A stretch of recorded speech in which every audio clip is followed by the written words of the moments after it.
In reading First Line Wellness's website, I noticed there was a mom that said her son had ADHD.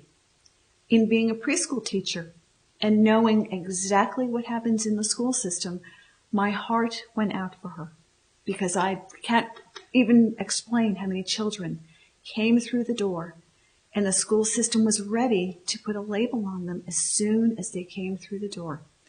If they could not sit still, if they could not get along with other children, if they could not learn in the proper fashion, they got slammed a label and were considered ESE and put in a special class with other children with the same types of problems. Teaching the children the correct way that they should have been taught was never given. It was just putting a label on them so the school could get more money from the county, from the government.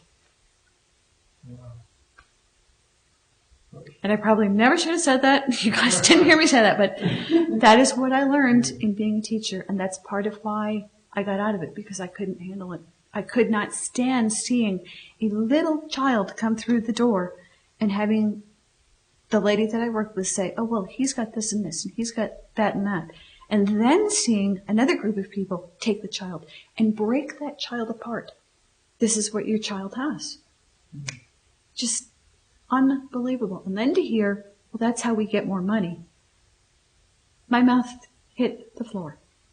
I looked at the lady I worked with and said, I cannot believe the county and the school system does this. I thought the school system was out to help people, not to make more money for themselves. I thought that's what everything was about, but obviously not. We finally put together is the fact that she had the Gardasil vaccination. And I didn't really put all this together until about a month ago, that I had done that. And since then, she has just plummeted. You know, just as you said. Plummeted.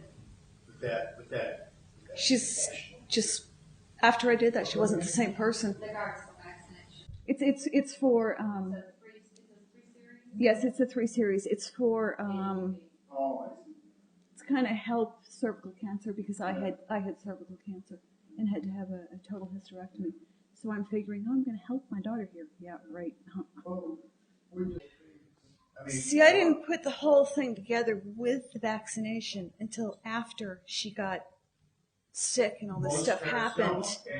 And then I sat down and I started thinking to myself, see, I didn't put the whole... I hope you guys can get a hold of more people. And if there are, people out there that I bump into, should I send them to you guys? Please, send them to the website. Okay. And just suggest to them that they send in their photograph.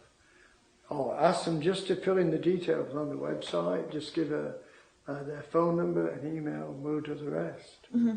And yes, that would be very helpful. Holding my head straight was very difficult. I was cocking my head like this constantly. I could not hold my head up correctly, ever. I suffered from headaches probably from day one after the accident, and they wouldn't go away. I would go to bed with a headache. I'd wake up with a headache. I'd go to bed with a headache. I'd wake up with a headache. Nonstop. All the physics and quantum physics and all that nonsense behind it, because nobody does. Way over me. Right. But that's fine. I mean, say that. All this quantum physics is way over my head, but... It works. Oh, I can tell you. Yeah. Absolutely works. Right. First line. I mean, don't go in there as if you're selling... Because this works. Yeah. And this is the only thing I've done that has worked. I mean...